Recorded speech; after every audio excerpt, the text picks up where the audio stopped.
इनका नाम तो सुना ही होगा। ये उपन्यास सम्राट प्रेमचंद है। आइए इनके बारे में कुछ और जानें। नाम धनपत राय, उपनाम प्रेमचंद, जन्मस्थल लमही, वाराणसी, उत्तर प्रदेश, जन्मतिथि सन 1880, निधन सन 1936। आपने प्रेमचंद का परिचय पाया, अब उनके साहित्यिक जीवन के बारे में भी जानिए। आरंभ में वे नवाब राय नाम से उर्दू साहित्य में लिखते थे। बाद में प्रेमचंद के नाम से हिंदी में लिखने लगे। गोदान उनका सर्वश्रेष्ठ उपन्यास है। इसके अलावा गबन, मंगलसूत्र, रंगभूमि, कर्मभूमि उनके उपन्यास है। उन्होंने कई सारी कहानियां भी लिखी है जो मानसरोवर भाग 1 से 8 में संकलित है। साहित्य में प्रगतिवाद को जागृत करने के लिए उन्होंने जागरण तथा हंस नामक पत्रिकाओं का संपादन भी किया था। ईदगाह उनकी ऐसी ही एक अमर कहानी है। रमजान के पूरे 30 रोजों के बाद आज ईद आई है। कितना मनोहर, कितना सुहावना प्रभात है। आज का सूर्य देखो, कितना प्यारा, कितना शीतल है, मानो संसार को ईद की बधाई दे रहा है। गांव में कितनी हलचल है। ईदगाह जाने की तैयारियां हो रही है। किसी के कुर्ते में बटन नहीं है, पड़ोस के घर में सुई धागा लेने दौड़ा जा रहा है।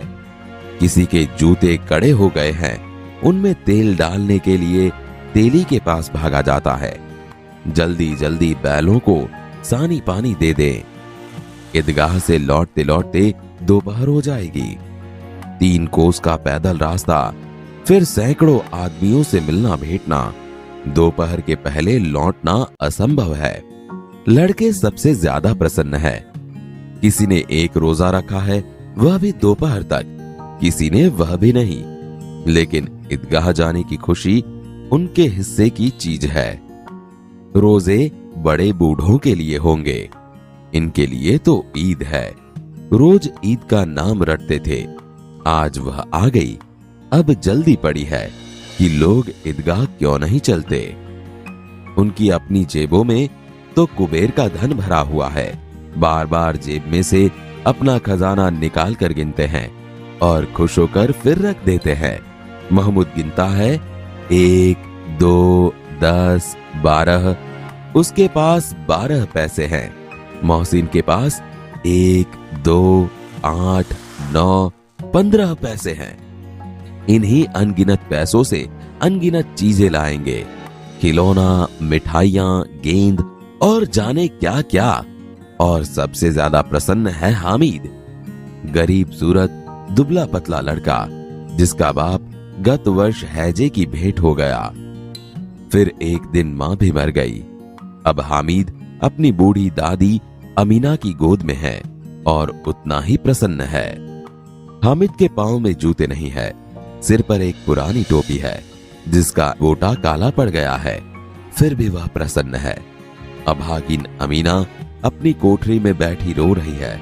आज ईद का दिन और उसके घर में दाना नहीं। इस अंधकार और निराशा में वह डूबी जा रही है। किसने बुलाया था इस निगोड़ी ईद को? अमीना का दिल कचोट रहा है। गांव में बच्चे अपने अपने बाप के साथ जा रहे हैं। हामिद का बाप अमीना के सिवाय और कौन है? उसे कैसे अकेले जाने दे? उस भीड़ भाड़ में बच्चा कहीं खो गया तो क्या होगा? नहीं, अमीना उसे यूं न जाने देगी। नन्ही सी जान 3 कोस चलेगा कैसे? पैरों में छाले पड़ जाएंगे, जूते भी तो नहीं है। कुल 2 आने पैसे बच रहे हैं। 3 पैसे हामिद की जेब में, 5 अमीना की बटुए में। यही तो बिसात है और ईद का त्योहार।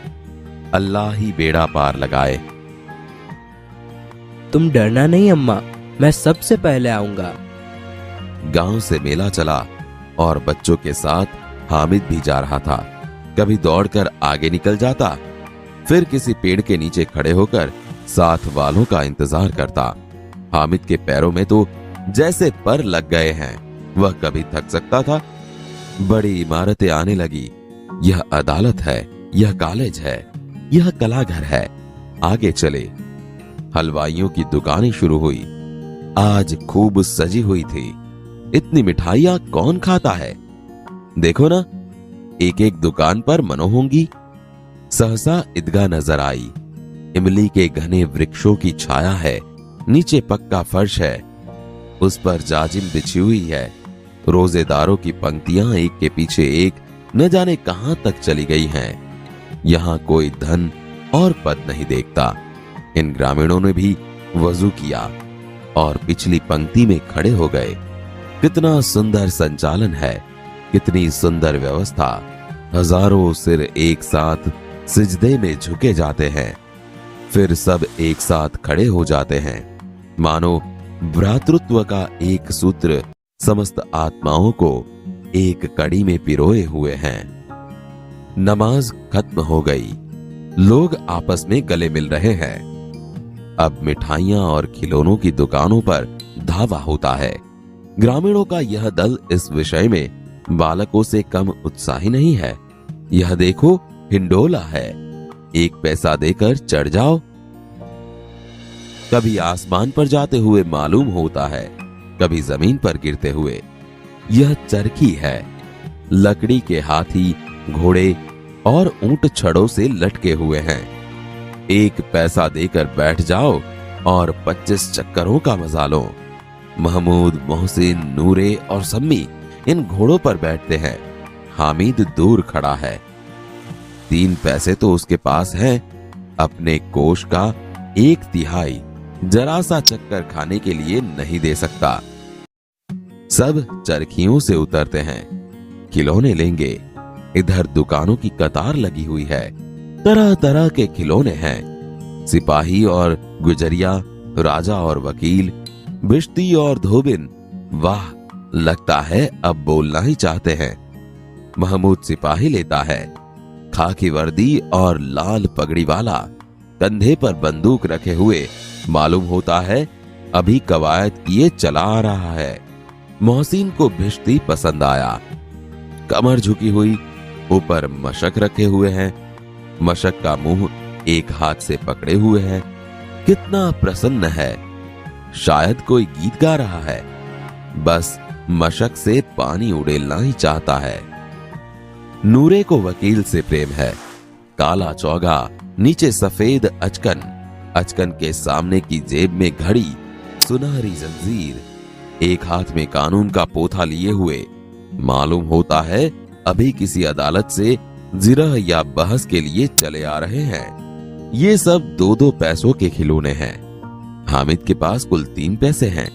इतने महंगे खिलौने कैसे ले?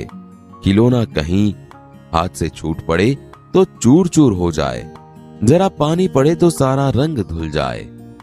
ऐसे खिलौने किस काम के? उन्हें लेकर वह क्या करेगा?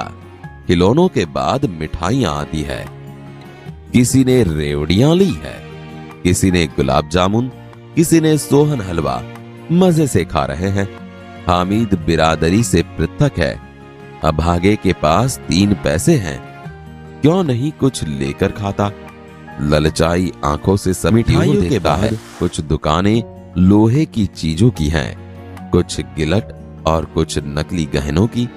लड़कों के लिए यहाँ कोई आकर्षण नहीं है। वे सब आगे बढ़ जाते हैं। हामिद लोहे की दुकान पर रुक जाता है। कई चिमटे रखे हुए हैं। दादी के पास चिमटा नहीं है। तवे से रोटियां उतारती है तो हाथ जल जाते हैं। अगर वह चिमटा ले जाकर दादी को दे तो कितनी प्रसन्न होगी। फिर उनकी उंगलियां कभी न जलेगी। घर में एक काम की चीज हो जाएगी। खिलौने से क्या फायदा? व्यर्थ में पैसे खराब होते हैं। जरा देर ही तो खुशी होती है, फिर तो खिलौनों की और कोई आंख उठाकर नहीं देखता, या फिर घर पहुंचते पहुंचते टूट फूट कर बर्बाद हो जाएंगे। चिमटा कितने काम की चीज है। रोटियां तवे से उतार लो, चूल्हे में सेक लो। कोई आग मांगने आए तो चटपट चूल्हे से आग निकाल कर उसे दे दो। अम्मा बेचारी को कहाँ फुर्सत है कि बाजार जाए, और इतने पैसे ही कहाँ मिलते हैं। रोज हाथ जला लेती है। हामिद के साथी आगे बढ़ गए हैं। सबील पर सब शरबत पी रहे हैं। देखो सब कितने लालची है, इतनी मिठाइयाँ ली, मुझे किसी ने एक भी न दी। उस पर कहते हैं मेरे साथ चलो, मेरा यह काम करो, मेरा वह काम करो। अब अगर किसी ने कोई काम करने को कहा तो पूछूंगा, खाए मिठाइयाँ, आपका मुंह सड़ेगा, फोड़े फुसियाँ निकलेगी, आप ही जबान चटोरी हो जाएगी। तब घर से पैसा चुराएंगे और मार खाएंगे। अम्मा चिमटा देखकर मेरे हाथ से लेगी और कहेगी, मेरा बच्चा अम्मा के लिए चिमटा लाया है, कितना अच्छा लड़का है। इन लोगों के खिलौने पर कौन इन्हें दुआएं देगा। बड़ों की दुआएं सीधे अल्लाह के दरबार में पहुंचती है और तुरंत सुनी जाती है। मेरे पास पैसे नहीं है तो क्या, मैं गरीब सही, किसी से कुछ मांगने तो नहीं जाता। यह चिमटा कितने का है? 6 पैसे लगेंगे। हामिद का दिल बैठ गया। ठीक ठीक बताओ। ठीक ठीक 5 पैसे लगेंगे। लेना है तो लो, नहीं तो चलते बनो। 3 पैसे लोगे? हामिद आगे बढ़ गया ताकि दुकानदार की घुड़कियां न सुने, लेकिन दुकानदार ने घुड़कियां नहीं दी, बुलाकर चिमटा दे दिया। हामिद ने उसे इस तरह कंधे पर रखा मानो बंदूक है, फिर शान से अकड़ता हुआ संगियों के पास गया। यह चिमटा क्यों लाया बुद्धू, इसका क्या करेगा? जरा अपना बिस्ती तो जमीन पर गिराओ, सारी पसलियां चूर चूर हो जाए बच्चों की। तो यह चिमटा कोई खिलौना है? खिलौना क्यों नहीं है, अभी कंधे पर रखा बंदूक हो गई, हाथ में ले लिया फकीरों का चिमटा हो गया। चाहूं तो इससे मंजीरे का काम ले सकता हूँ। एक चिमटा जमा दूं तो तुम लोगों के सारे खिलौनों की जान निकल जाए। तुम्हारे खिलौने कितना ही जोर लगाए, मेरे चिमटे का बाल भी बांका नहीं कर सकते। बहादुर शेर है मेरा चिमटा। मेरी खंजरी से बदलोगे? 2 आने की है। मेरा चिमटा चाहे तो तुम्हारी खंजरी का पेट फाड़ डाले, बस एक चमड़े की झिल्ली लगा दे, डब डब बोलने लगी, जरा सा पानी लग जाए तो खत्म हो जाए। मेरा बहादुर चिमटा आग में, पानी में, आंधी में, तूफान में बराबर डटा रहेगा। चिमटे ने सभी को मोहित कर लिया, लेकिन अब पैसे किसके पास धरे हैं। फिर मेले से बहुत दूर निकल आए हैं। धूप तेज हो रही है, घर पहुंचने की जल्दी है। बड़ों से जिद करे तो भी चिमटा नहीं मिल सकता। हामिद है बड़ा चालाक, इसलिए उसने अपने पैसे बचा रखे थे। औरों ने 3-3, 4-4 आने पैसे खर्च किए, पर कोई काम की चीज न ले सके। हामिद ने 3 पैसों में रंग जमा लिया। सच ही तो है, खिलौनों का क्या भरोसा, टूट फूट जाएंगे। हामिद का चिमटा बना रहेगा बरसों। जरा अपना चिमटा दो, हम भी देखे। तुम हमारा बिस्ती लेकर देखो। महमूद और नूरे ने भी अपने अपने खिलौने पेश किए। हामिद को इन शर्तों को मानने में कोई आपत्ति न थी। चिमटा बारी बारी से सबके हाथ में गया और उनके खिलौने बारी बारी से हामिद के हाथ में आए। कितने खूबसूरत खिलौने थे। रास्ते में महमूद को भूख लगी। उसके बाप ने केले खाने को दिए। महमूद ने केवल हामिद को अपना साथी बनाया। उसके अन्य मित्र मुंह ताकते रह गए। यह उस चिमटे का प्रभाव था। 11 बजे सारे गांव में हलचल मच गई। मेले वाले लौट आए। मोहसिन की छोटी बहन ने दौड़कर भिश्ती उसके हाथ से छीन लिया और मारे खुशी के उछली तो मियां भिश्ती नीचे आ रहे और सुरलोक सिधारे। मियां नूरे के वकील का अंत इससे भी ज्यादा गौरवमय हुआ। वकील जमीन पर या ताक पर बैठ नहीं सकते, उनकी मर्यादा का विचार तो करना ही होगा। दीवार में 2 खूंटियां गाड़ी गई, उन पर लकड़ी का एक पटरा रखा गया। पटरे पर कागज का एक कालीन बिछाया गया। वकील साहब राजा भोज की भांति सिंहासन पर विराजे। नूरे ने उन्हें पंखा झलना शुरू किया। अदालतों में खस की टट्टियां और बिजली के पंखे होते हैं, क्या यहाँ मामूली पंखा भी न हो? बांस का पंखा आया और नूरे हवा करने लगा। मालूम नहीं पंखे की हवा से या पंखे की चोट से वकील साहब स्वर्ग लोक से मृत्यु लोक में आ रहे और उनका माटी का चोला माटी में मिल गया। फिर बड़े जोर शोर से मातम हुआ और वकील साहब की अस्थियां धूरे पर डाल दी गई। अब मियां हामिद का हाल सुनिए। अमीना उसकी आवाज सुनते ही दौड़ी और उसको गोद में उठाकर प्यार करने लगी। सहसा उसके हाथ में चिमटा देखकर वह चौंकी। यह चिमटा कहाँ से लाया? मैंने मोल लिया है। कई पैसे में? 3 पैसे दिए। यह कैसा बेसमझ लड़का है कि दोपहर हुआ कुछ खाया न पिया, लाया क्या चिमटा? सारे मेले में तुझे और कोई चीज न मिली जो यह लोहे का चिमटा उठा लाया? तुम्हारी उंगलियां तवे से जल जाती थी, इसीलिए मैंने लिया। बुढ़िया का क्रोध तुरंत स्नेह में बदल गया। बच्चे में कितना त्याग, कितना सद्भाव और कितना विवेक है। दूसरों को खिलौने लेते और मिठाई खाते देखकर इसका मन कितना ललचाया होगा। इतना जब्त इससे हुआ कैसे? अमीना का मन गदगद हो गया। वह रोने लगी। दामन फैलाकर हामिद को दुआएं देती जाती थी और उसकी आंखों से आंसू की बड़ी बड़ी बूंदें गिर जाती थीं।